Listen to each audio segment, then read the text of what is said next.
Si tenés un terreno y estás queriendo producir tu propia comida, este video te puede ahorrar meses o incluso años de frustraciones. No solo por el tiempo y el dinero que se pierde, sino por esa sensación de estar haciendo todo bien e incluso no estar viendo los resultados que buscas. Hoy te voy a estar mostrando 3 errores comunes que cometen la mayoría de las personas que quieren empezar a hacer un proyecto sustentable en el que están buscando producir su alimento o parte de su alimento. Y lo más importante, cómo podés evitarlos diseñando tu proyecto a favor de la naturaleza en vez de en contra de la naturaleza. Bueno, yo también arranqué seguramente como vos, con ganas, comprando compost, comprando las semillas, viendo un montón de videos de cómo arrancar, preparando el suelo, y me acuerdo que lo primero que quise hacer fue una huerta. Entonces, ¿qué hice?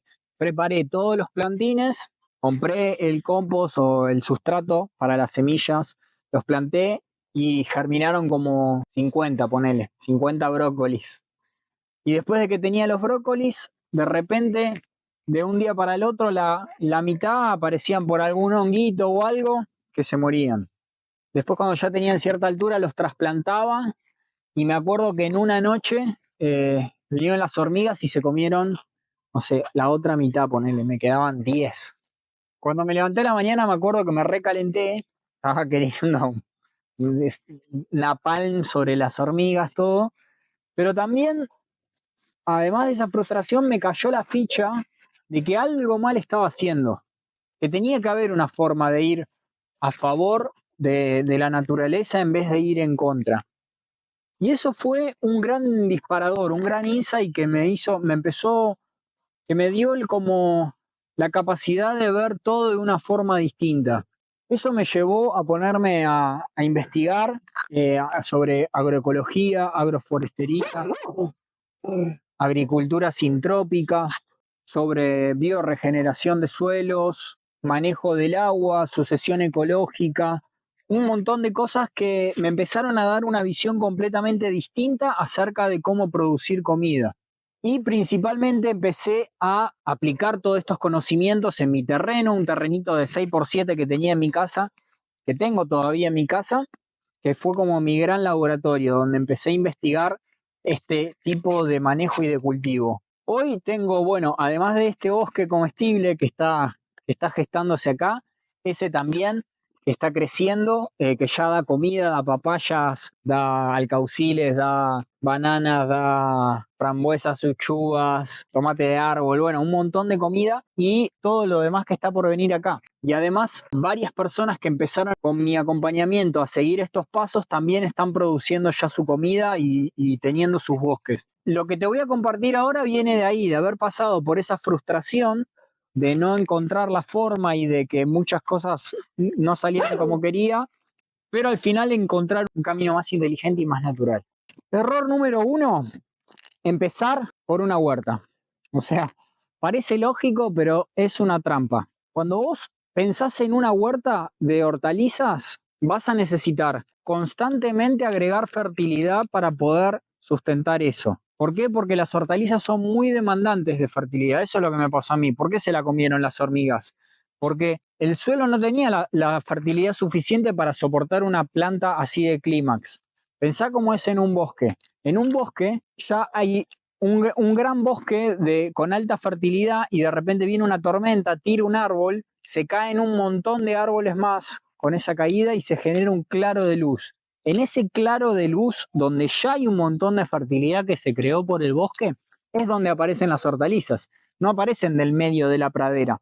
Es por eso que arrancar con una huerta siempre te va a demandar ir en contra de la naturaleza. Vas a tener que estar agregando compost, vas a tener que estar peleando con las plagas, vas a tener que estar todo el tiempo metiendo mano y cuando cosechás, volvés a cero. Es por eso que la solución es empezar con un sistema permanente, pensando en una estructura que te dé fertilidad futuro y luego puedas tener las hortalizas o las anuales que van a ser como el lujo.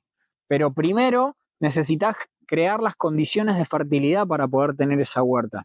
Un sistema permanente, de ahí viene la permacultura, de gestionar un sistema permanente, se basa en plantas perennes que al principio puede ser que te lleve un poco más de tiempo generar comida, pero te van a dar cada vez más comida año tras año. El segundo error es plantar frutales, pero en el medio de la pradera. Si vos plantás un frutal en el medio del pasto, al principio parece que todo va bien, pero vas a ver cómo después vienen las plagas, las hormigas, los hongos, un montón de problemas que se dan justamente porque ese árbol no está, las condiciones de ese suelo no están preparadas para soportar un frutal que es altamente demandante de fertilidad.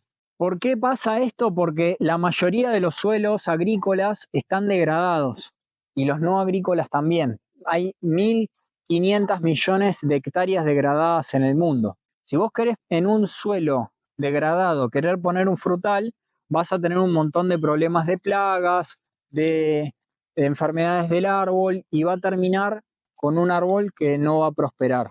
Entonces, ¿cómo se mejora eso? Una de las cosas más importantes es generar humus en el lugar. Y el humus viene un 50% de las raíces vivas de las demás plantas que hay en el suelo. Los exudados de las raíces vivas de las plantas son los que generan el 50% del humus del suelo. 20% del humus va a venir de la materia orgánica que incorporamos al suelo como esto, como chips, como la descomposición de ramas, de hojas, de toda materia orgánica que se descomponga en el suelo. Y el 30% restante viene de los microorganismos que hay en el suelo, de lo que comen y desechan esos microorganismos y de sus propios cuerpos cuando se mueren. Es por eso que un sistema que esté rodeado, como este limonero, que está rodeado de plantas, genera una condición mucho más fértil para que el árbol pueda crecer. Y eso es fundamental. Entonces, ¿qué generamos con esto? Plantas compañeras, cobertura en el suelo cuando las vamos podando y básicamente estamos cultivando la fertilidad del sistema acá mismo, en un ecosistema, no en una maceta enterrada. Error número 3. No planificar las especies de soporte, especies de apoyo o especies de servicio. Ahora, todo nace por las pioneras. De ahí viene la sucesión de los cultivos. Sin plantas pioneras, fijadoras de nitrógeno, biodinamizadoras de nutrientes, acumuladoras de biomasa, el sistema no prospera y se estanca. Queda en un estado de pradera y no evoluciona, se queda estancado. Muchas veces queremos frutos, pero no pensamos en lo que tenemos que hacer para que eso se dé. La naturaleza funciona así, hay una sucesión de las especies. Empieza con ciertas especies, luego cuando estas empiezan a morir, viene el espacio para otras más evolucionadas. Cuando estas empiezan a morir, vienen otras más evolucionadas. Cuando estas empiezan a morir, más evolucionadas y así. Hay una sucesión, desde el níquel que se va acumulando arriba de las piedras hasta un bosque totalmente abundante. Es por eso que necesitas planificar esta sucesión para que primero obtengas diferentes cultivos a lo largo que tengas diferentes cultivos a medida que van pasando los años de tu sistema y además para que la zona sea cada vez más fértil y cada vez te dé más producción con menos requerimiento de tiempo, de trabajo, de esfuerzo. Todo esto que te compartí, yo lo aprendí en mis propios terrenos y si bien hice, como te contaba, un montón de cursos y asesorías y demás, la mayor parte la aprendí aplicándolo.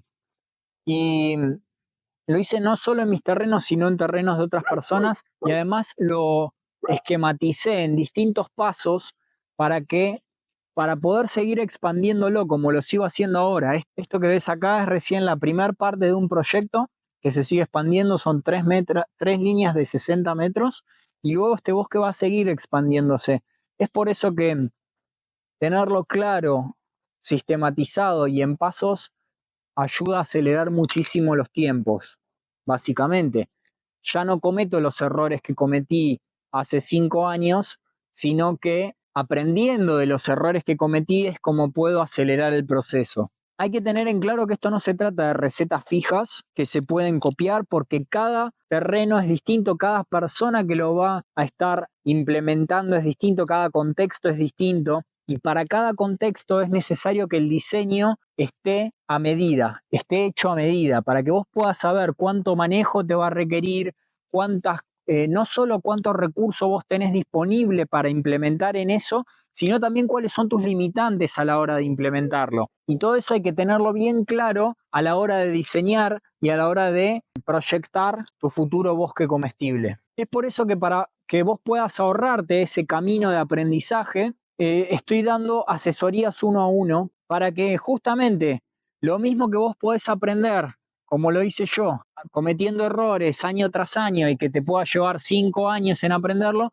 lo puedas hacer en un periodo mucho más corto con la guía de alguien que ya pasó, que ya cometió esos errores y te pueda ayudar a prevenirlos y hacerlo de manera más efectiva. Es por eso que las asesorías que yo doy son personalizadas para poder involucrarme de lleno en el proyecto y poder diseñar en base a tu contexto y tus condiciones actuales. Lo primero que hacemos es un diagnóstico detallado del lugar, como también de los recursos que tenés disponible, de agua, de tiempo, de suelo, de dinero, y en base a eso hacemos un diseño que vaya con vos. Después armamos todo lo que es el diseño de lo que va a ser el bosque, las especies, cuáles podés reproducir vos, cuánto tiempo tenés para reproducirlas, cuáles necesitas comprar, cuáles tenés la capacidad de comprar. En base a eso tenemos un diseño claro de cómo empezar a organizar la materia orgánica, de qué forma, en qué momento, cómo empezar a implantar, y todo esto va simplemente de empezar a organizar las cosas de una manera distinta, porque muchas veces pensamos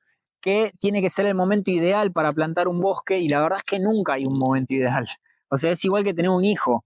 Vos tenés que hacerlo cuando te decidís hacerlo, porque nunca se van a dar las condiciones perfectas para que puedas, que esté todo alineado para que vos puedas empezar con ese proyecto. Pero sí, podés empezar a hacer las cosas que ya estás haciendo y organizarlas de una forma distinta, como por ejemplo el corte del pasto, las podas de los árboles de tu terreno, el manejo de los residuos de tu casa. Todo eso, simplemente organizándolo de una forma distinta, puede llevar a un sistema mucho más complejo que te dé comida a futuro, abundancia, suelo y fertilidad. Y si lo que viste hasta ahora te hace sentido y pensás que puede ser una solución para vos, bueno, podés entrar a mi perfil de Instagram y comentarme la palabra bosque en los mensajes, por mensaje directo, y nos ponemos en contacto para que me puedas comentar cómo es tu proyecto, de qué se trata, qué estás buscando, y vemos si podemos hacer match para trabajar juntos. Como te decía, yo actualmente las asesorías que hago son personalizadas, por eso los cupos son limitados y por eso que no puedo trabajar con muchas personas. Pero si logramos hacer match, sería fabuloso para que podamos cultivar tu bosque y más bosques de alimentos en todo el mundo. Vas a poder disfrutar de un terreno que te dé mucha comida cada año más, que puedas heredárselo a tus hijos y a tus nietos y se queden con un bosque que produzca un montón de calorías, con un suelo recontra fértil y un legado que le puedas dejar a tu familia. Y lo mejor para mí y lo mejor de todo fue poder contar con este espacio para compartir con mi hija y con las amiguitas de ella que puedan venir y aprender sobre los procesos de la vida en el mismo lugar. La verdad que eso es impagable. Así que espero que algo de esto te haya servido y que puedas aplicarlo, aunque sea lo que vimos acá, para que vos no cometas esos mismos errores que yo cometí. Y bueno, nos estamos viendo en el próximo video. Gracias.